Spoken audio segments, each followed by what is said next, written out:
and we are at the Olas Art Fair.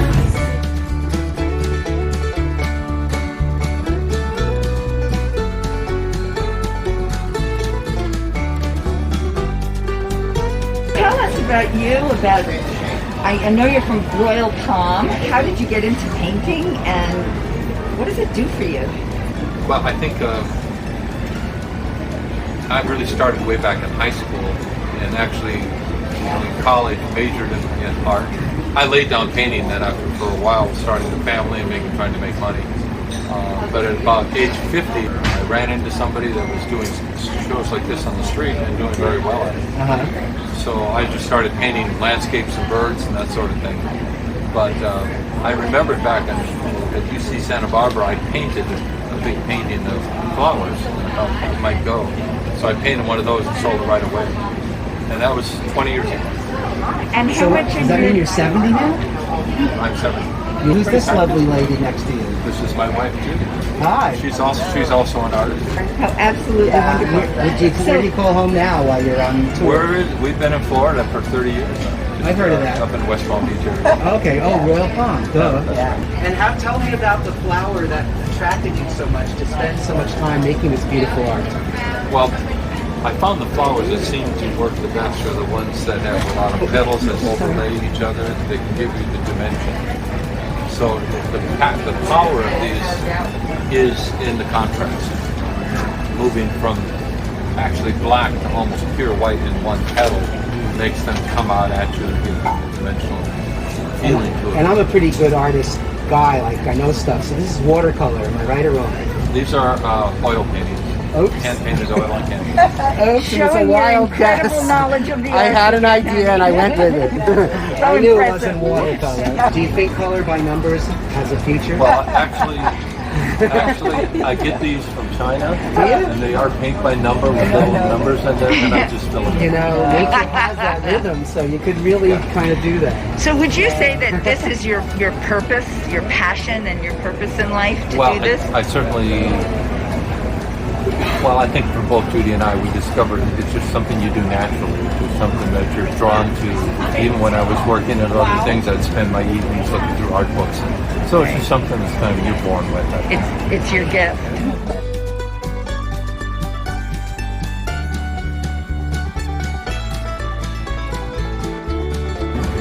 Okay, so we happened upon Gloria McRoberts, and she does sculptural weaving. This tree, I use the lightest wool that's in nature, and this is mohair. It's wool from a goat.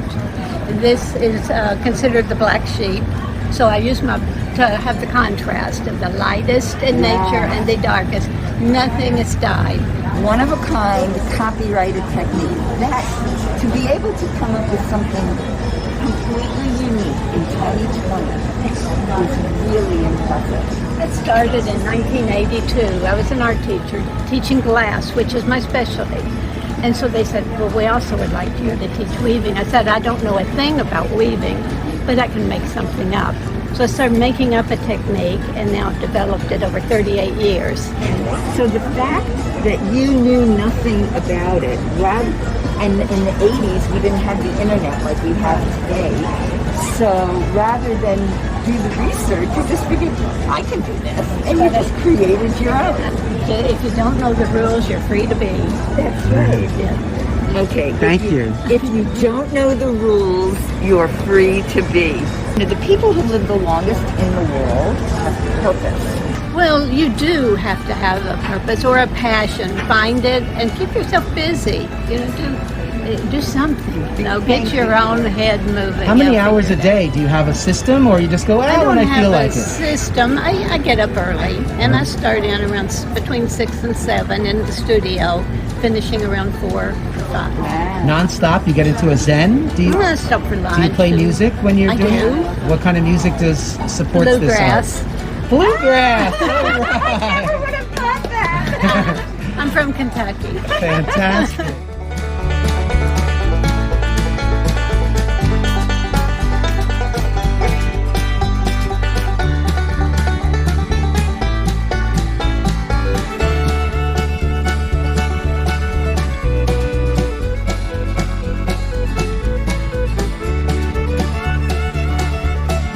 So hi. Hey, what's up? Hey, what's your name? My name is Bruce Reinfeld. Are you, don't tell me, an artist? I am an artist. Tell us about your art, please. I started doing lenticular-based artwork, which is based on visual perspective and visual angle. As you move, pieces of the image move. If you stand still, nothing moves. Kind of like baseball cards when you were little, except I do it on a grand scale. I remember having those in like Cracker Jacks box, or a ring. Exactly. I tell people, I say Cracker Jacks box, Yeah. but everyone, knows the baseball cards. It's amazing. Also. Does that mean you're doing two pieces of art and then the lens converts it? If I may say that incorrectly? It's a ton of layers. It's done with layers, multiple images to create. My work's a little different than a typical lenticular, which is a little more jumpy. My things just sometimes just the colors move, very subtle, more of a fine art perspective. Subject matter is beautiful, and you got the Beatles going, and you've just got life and love.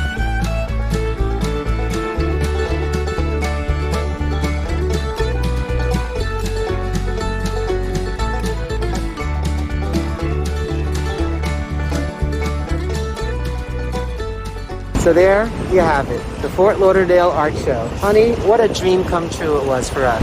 Yeah, it was really fun to walk around. It's a pretty hot day, so we're definitely ready to go back. We want to look good for our viewers. That's why I have my trusty hat on. Anyway, yeah, so it was a lot of fun, and see you on the next adventure. Bye.